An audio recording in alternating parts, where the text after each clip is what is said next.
And hi, it's so nice to see you. Thank you. You too. I'll say that I learned about your organization through my college professor, who I absolutely love. Was this Sherman? It was Sherman. Yeah. Yeah. No, I love Sherman too. Yeah. Yeah, he's a great human being. Yeah. I used to teach at Tufts, so You do? I knew of him then. But I met him through our mutual friend Henry Patterson, who's on our board. Oh, what did you teach at Tufts? I was in the English department teaching creative writing. Oh, wow. Yeah. Um, what should I read? There's a bunch of stuff out there. What actually got me into the work I'm doing now was a novel I wrote in 2015, published in 2015. But it was based on, I was teaching at Trinity College, and we have the best squash team in the world, which is a very strange thing to Uh-huh. have. And the reason we had the best squash team in the world is that we recruited the squash players from former British Commonwealth countries. And I literally Googled, where do the best squash players come from? And the answer was the northwest area of Pakistan, which is also where the Taliban come from and where the Pashtun people come from. And the Pashtun people are basically in charge in Afghanistan now. So I wanted to write about a squash player's sister. The idea that a squash player would bring his sister to the United States, to this very strange environment of a liberal,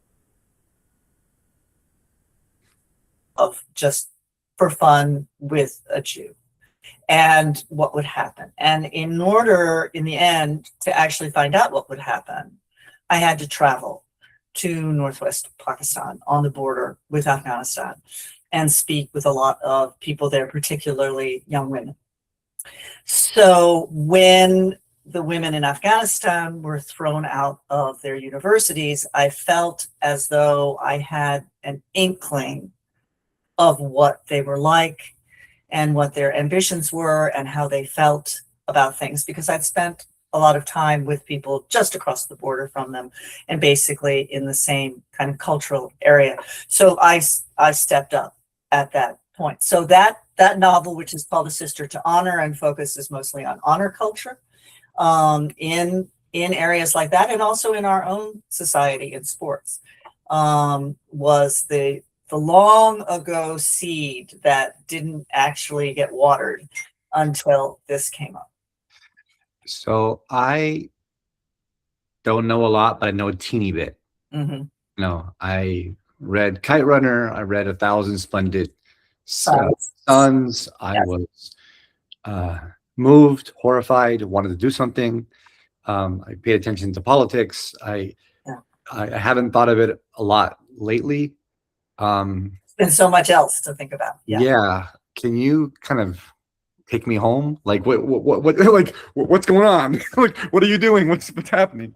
Well, the women we work with were born around the millennium, right? And a little after the millennium. So they were brought up in the era of the Republic in Afghanistan, and they understood that the world was open to them, right? That was the reason that we gave for spending so much time there, was about the women of Afghanistan. And they actually did, the numbers of them that attended secondary school and university ballooned during that time, and they were being encouraged mostly by their mothers and grandmothers, who wanted them to have opportunities that those generations didn't have, to keep pursuing this. And then in December 2022, the doors slammed shut, and 100,000 women were summarily ejected from their education. Now, there had been high school students ejected earlier, 9 months earlier. And there are a number of organizations working with them, and I applaud all that. I happen to be a college teacher. And so a group of us said we'd heard that they were committing suicide because they could not get an education. And we thought, well, for the first time, a PhD is the right doctor to be in the room. And we should do something. We didn't know what. We thought, surely there's somebody out there doing something, and we'll join them. And then we looked, and there wasn't anybody out there doing something. So we said, well, we'll do something. And we found some students in Kabul And we started teaching them. I mean, we didn't have any idea what we were doing. What we learned very quickly was first that these women were poised to be the next leaders of their country. There had been no women in 2002, 2003 to step up into those positions because they didn't have any education. These women, that's where they were headed. That's where they understood themselves to be headed, and it made sense. So here was an entire generation of leaders that had been basically tossed out the window. And what was more, they didn't just want classes. They wanted a future. They wanted to hang on to this idea that they could contribute in a major way to somehow to their society. So that suddenly the mandate became a whole lot bigger. I should say there were 9 of us at the beginning, and we had no funding. And then we were confronted with women who were saying, well, the phrase that always sticks in my mind was this one woman who said, please don't alone us. They felt very alone. They felt that the world had just kind of moved on. And so we swallowed hard and got started and started learning about all the obstacles, not just the Taliban. I mean, I often ask people, what do you think is the greatest obstacle for our students? And they're like, the Taliban. And the answer is not that. The answer is internet access. They can't get on the internet. They don't have any money at all. And they have cell phones, maybe tablets, maybe. But to get onto the internet is an extra expense. And they don't have it, and their families won't let them. I mean, they need the money for food. So getting them on the internet was the first challenge. The second thing I often ask people is, what do you think they're most afraid of? And the answer is, well, the Taliban. But that's not what they're most afraid of. What they're most afraid of is marriage. Why? Because they are at 19, 20, 21, they are seen as being already practically past their sell-by date. They're not allowed to work. They're not allowed to go to school. They cost their family money. They have to eat. And they can be sold. They can be sold for marriage, particularly to a Talib. And sold. The family will get money for them, and the family desperately needs money. And so they can't support these daughters. And some people are already saying to their fathers, what's wrong with you? You have a 20-year-old daughter. Why isn't she married? What's wrong with you? You need money. Marry that daughter off. You've got to get her married. And so they're terrified, and they look at marriage really sadly. In my view, they see marriage as just double locking the gate of the prison. That once they're married, it's over. And so they're in a race against time, against their own aging, to find something where they can say to their families, look, don't marry me off. I'm in this university program. I'm going to get a degree. I can earn money, and I will give it to the family. Are the programs STEM oriented? Are they also, if they're humanities, it's STEM? And are they, Yeah, we do both. It's interesting, at the beginning, everybody said, well, here's this predicament they're all in. Why don't you just teach them to code or teach them to do, long distance customer service or something like that? Why are you teaching them university education? And first we said, well, basically we're university professors, we're not coders. But the answer now is becoming even more clear. AI is taking all those jobs. The jobs that these women will have will be they will be the ones, creating the AI. I mean, they are Many of them were in their third and fourth year of STEM programs, of medical programs, of educational programs. They were ready to step out. Now they're back at the beginning. But yeah, we are allied, for instance, with a program in Germany that brings STEM students over who have had 2 years of university education in STEM.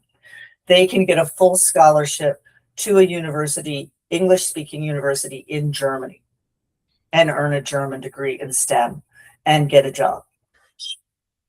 What was it like for these women to be on a trajectory and have it change so abruptly? Well, they are fairly, given their culture, they're fairly open about the effects on their mental health.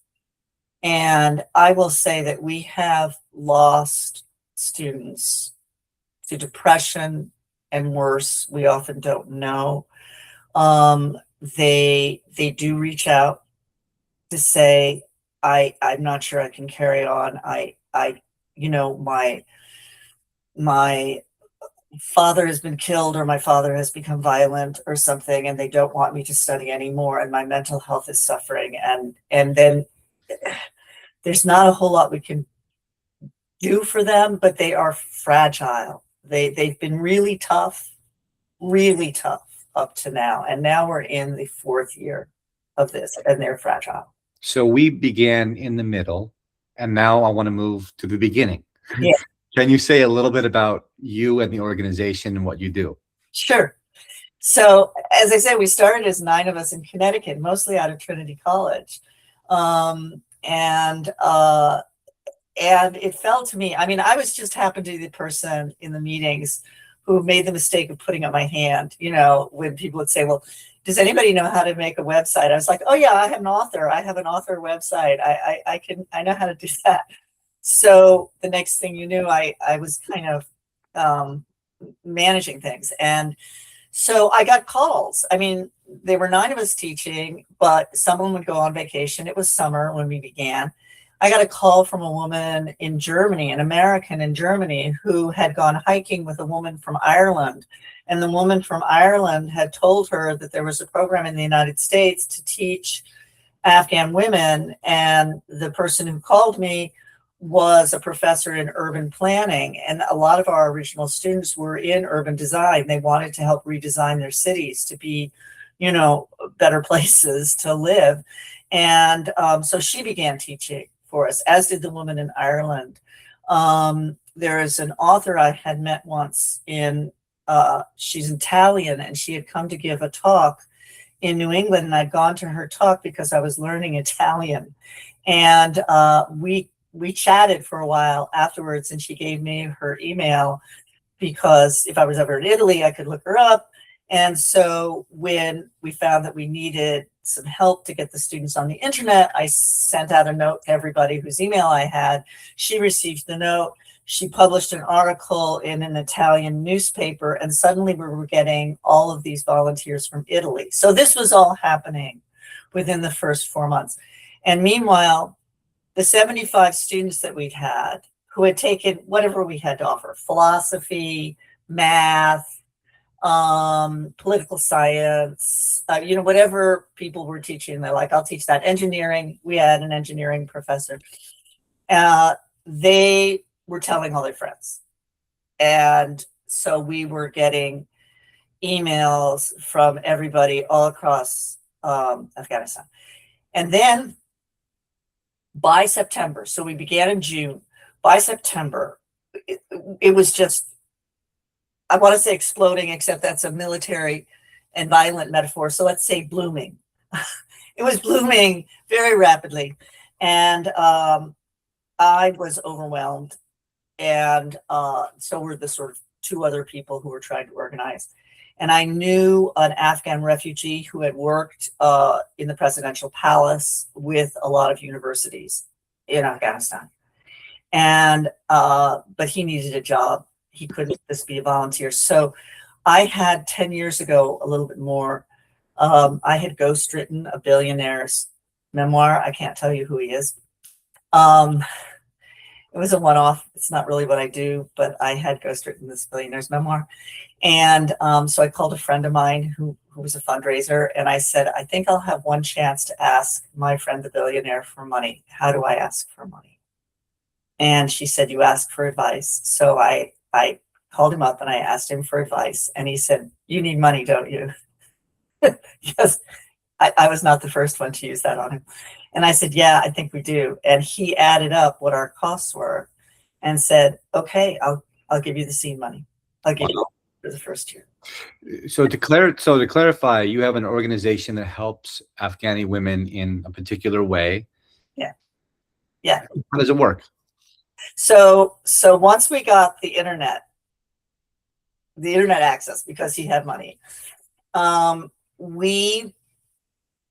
so first of all, I employed the guy, the Afghan refugee, Amran Fatih. He's now our executive director. So he was our Afghan whisperer. I mean, he understood exactly how things worked in Afghanistan.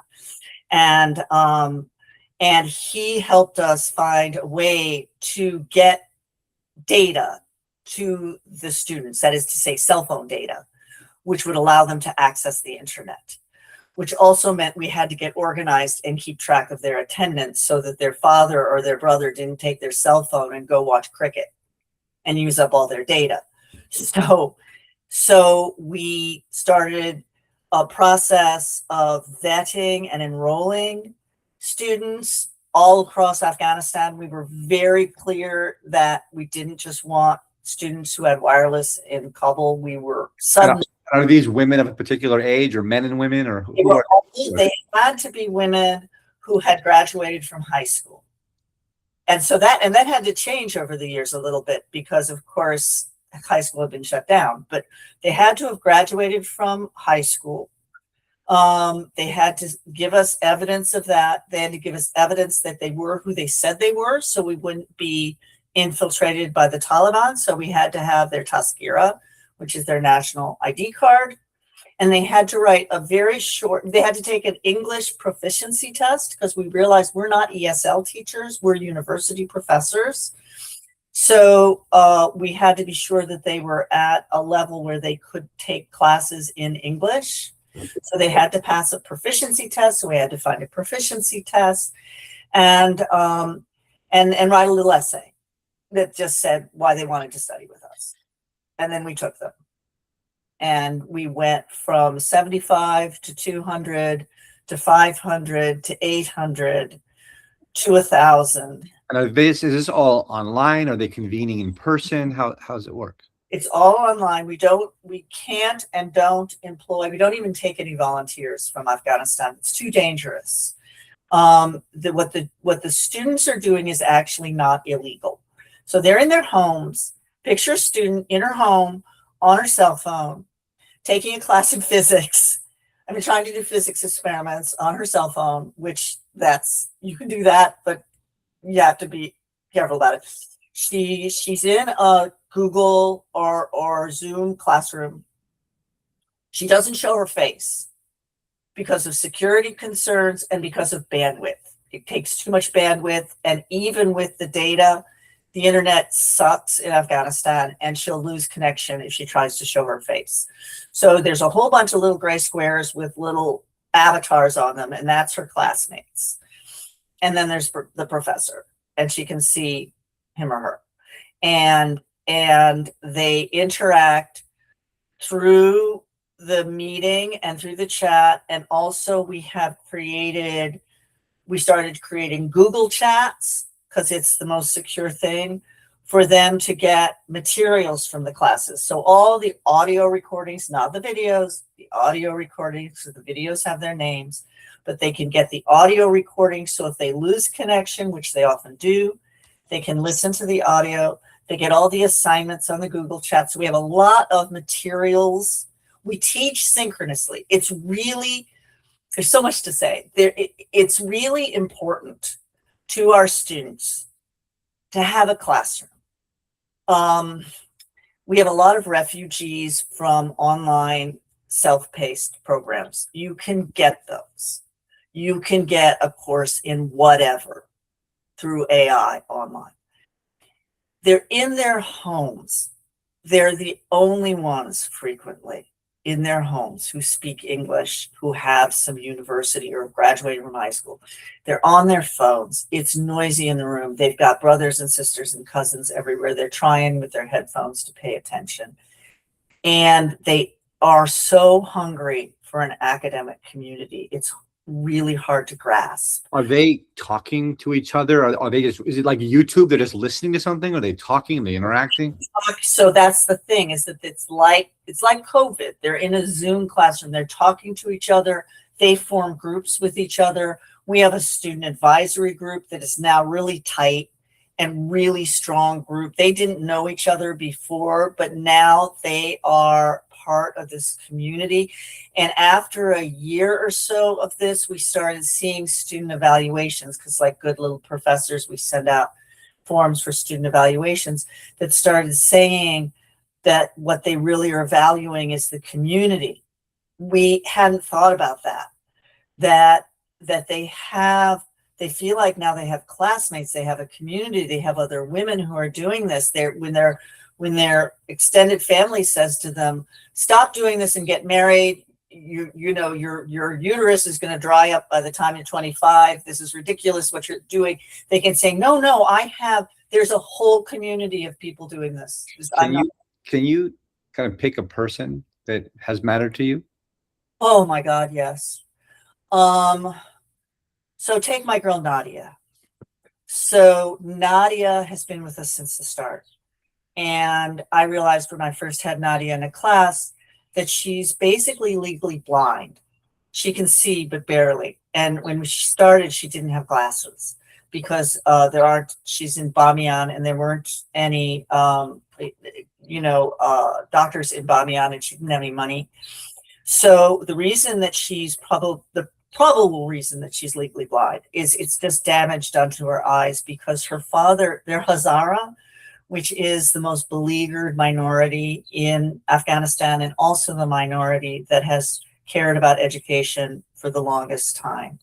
So, but her father's a tailor and she's been doing a very fine Hazara embroidery, which is just really, really fine stitching since the age of 5. But they lose electricity a lot.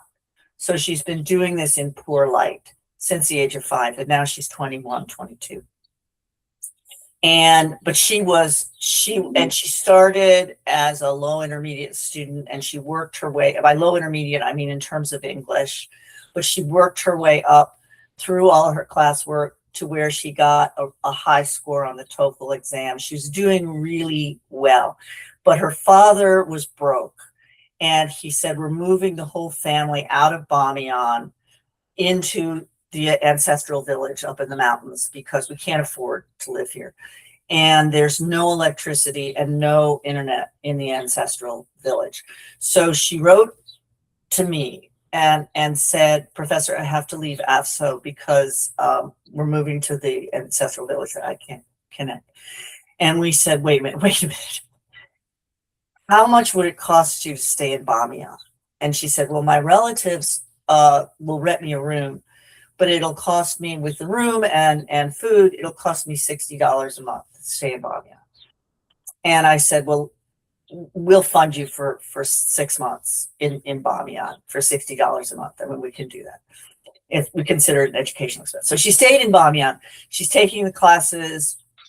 She's getting to the point, we have a pipeline that you move through to get to the point where you can actually start applying to universities outside Afghanistan.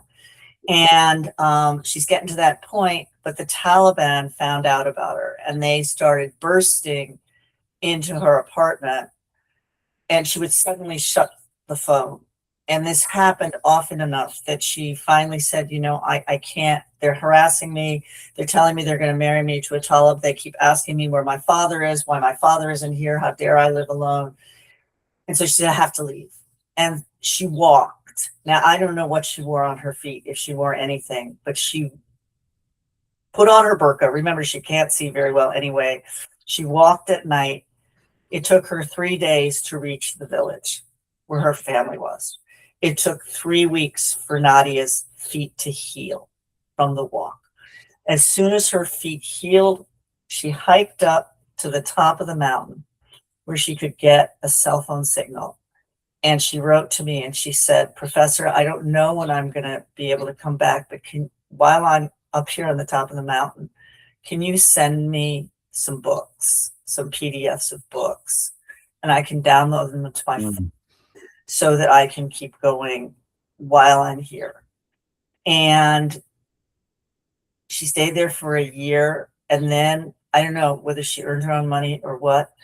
She left on her own, went to Kabul,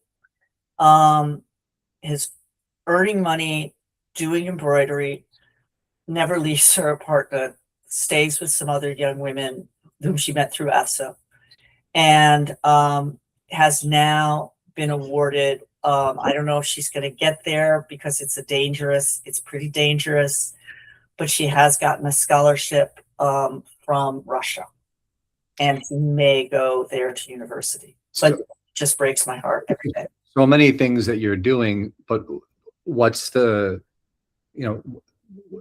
transformation that you're aiming for? Is it taking people from Afghanistan through education and then helping them get to different parts of the world through education? Kind of what's the end state? So Nadia is pretty special. We have 1,000 students. If we're like amazingly lucky, and that's lucky not just in terms of there being scholarships out there for students, which there aren't very many of, but also in terms of geopolitics to get them out of Afghanistan.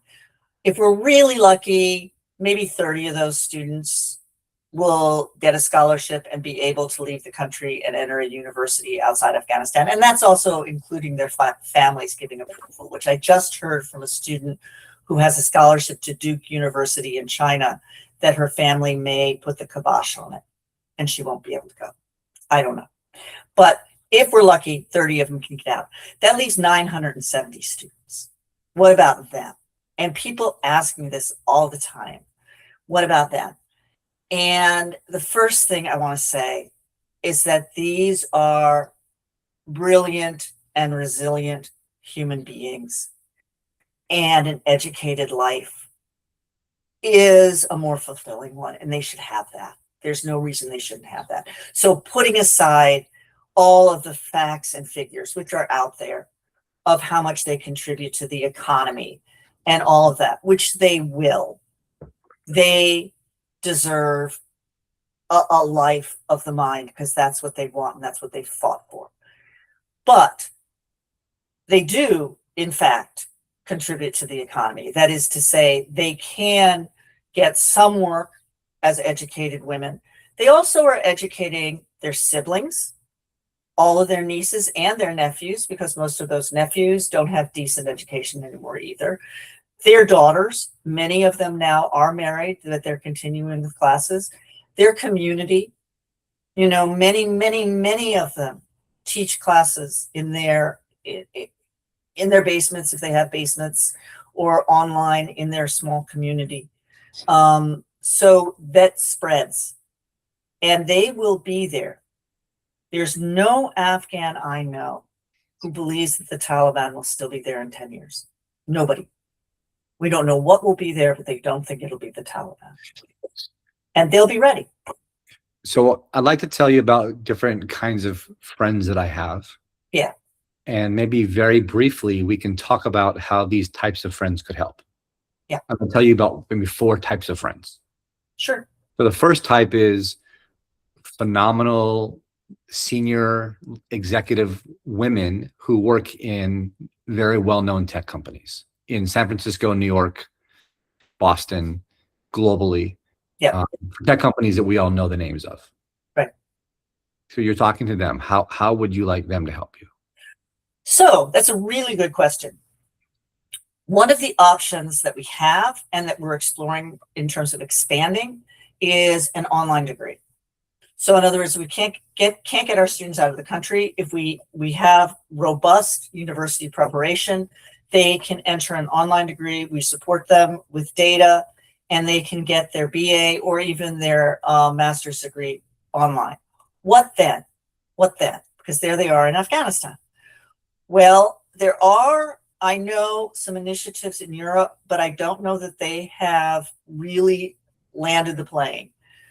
But what they need at that point is for people not to take pity on them or do them a favor, but to be open to employing them in multinational companies. They can't come to the United States, but they can go to India, they can go to Turkey, they can go to the Emirates, to employ them with their, shiny American accredited degree outside the country with a work visa. That would be extraordinary, because once they're outside the country with their work visa, they can also, many of them will continue to say to an MBA. And I know there are many companies that support the continuation to an MBA, but they need to have a prospect coming out of that online education. And as I say, we're talking American accredited online education, not just courses here and there. So now the second of four, people who are sophisticated funders with impact metrics and care about scale. Yeah. How could these folks be helpful to you? We have 6,000 students on our wait list. We can't scale up. And again, the clock is ticking for all 6,000 of them. Remember, there were 100,000 thrown out of school, and there's nobody else right now but us. So the clock is ticking for them too. There are two things keeping us from scaling. One is the cost of getting them onto the internet, right? That's gone up by 40% in the last 2 months, primarily because the Taliban doesn't want them doing this. So we cannot expand without more funding for the internet. But we also, and this is my decision as the president, we have 2.5 employees. You cannot run a program for 7,000 women with 2.5 employees. We need the infrastructure needs to grow to support that group responsibly. And all of our tracks need to be governed responsibly. So right now we are on hold. We have the professors. Then all our professors are volunteer. We don't pay them. We have that. But to be able to manage the program and get them on the internet, that's where we need help with scaling. We've got the plan, we've got the strategic plan and everything, but we are on hold. So the third type of four is just well-educated, smart, caring people, the NPR types, the people that have resources. They're not funders necessarily. They're just they're moved by what you say. They can write, they can think, they can teach, they can do stuff. They go to, they read. How can these folks help you?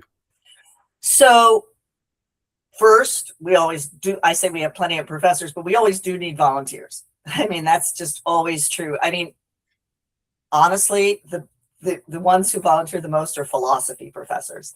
Boy, could we use more economics professors. Yeah.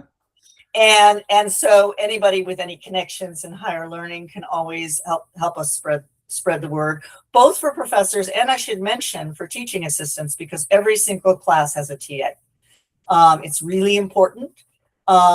These are young people who connect with other young people, and we are actually bringing young people into the nonprofit world this way. Not, again, unintended consequence, but a good one.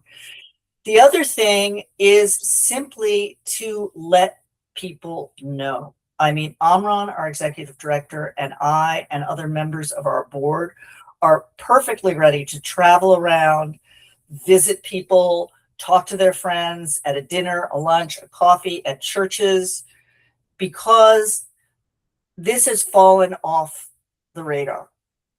There are still literally millions. When you count, one reason we have a 6,000 student wait list is you count the girls who have taken it on themselves to get an online high school degree. So we thought the pipeline would end, but it hasn't. There are more and more of them coming. They got their online high school degree. Now they want more. So to keep people aware that there are a huge number of amazing individuals who are imprisoned for the crime of being born female. And that's obviously a political statement, but right now, the only way out for them is through what we do. and let people know. So the fourth type would be the activists, the poets, the writers, the people that will get out and walk and march and do stuff and write and be on social media. What can they do? They can try to persuade the government of the United States, the government of the UK, some of the universities around, and I mean, Kyrgyzstan just did this. All the people who are saying no Afghans. I mean, our prospects for our students, you know, shrank by 1,000% when the United States slammed the door shut to all Afghans, including women with huge promise to get university degrees. So this is something we've had no time for, but placing articles in newspapers and magazines, advocating, telling their congressperson, their senator to open up a way for these women to finish educating themselves. They're not trying to disrupt anything. They just want education. And so those activists can carry the torch. So 2 more quick questions. Yeah. Sometimes people don't get involved because they get concerned that they're going to be pulled too deeply in and they're too time constrained to help. What happens if they respond to you and they just get pulled too deeply in? How do we assure them that they can help at the right magnitude that works for their schedule? So this, I was smiling because I just got a note from one of our volunteers along these lines, and he said, you know, I'm going to have to quit this committee because I'm doing this. You know, this. I just invented an AFSO alumni group of people who are outside the country, and she's going to help with them. And I'm like, great, get off that committee. This is something, again, I kind of take this back to me personally, though I think that other people on my board would agree with me. We're a collective, and I'm pretty determined to keep us a collective. That is to say, it's very non-hierarchical. And I love that because higher education has become so hierarchical and so transactional. And that's not thus far the sense of what's happening here. And so it's easy to get sucked in. I speak personally as somebody whose life has been taken over by this. But I do think that as a collective, there's always a way of saying, this is where I need to stop. Can someone else take this and run with it? And because it's a collective and a pretty large one now, thus far, we've been able to say, great, we're not going to drop that. In other words, the reason people get sucked in, I think, is they feel like if I don't do it, no one will. And it's so important. I have to keep doing this, but it's killing me. That's not true. If you can't do that or it's become too much, we're going to hand it off to this person in New Zealand or this person in Calgary. And so there's been a lot of that reading off. And as I say, personally, I'm determined to keep that feel of a collective going on. Awesome. My last question is,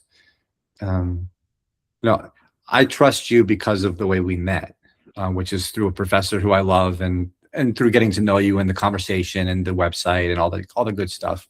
But people who don't know you, what are some things that they can make them kind of feel safe that, oh, this is a credible organization that's well run, that the money and time is well spent? Like, what are some of the feel good stuff?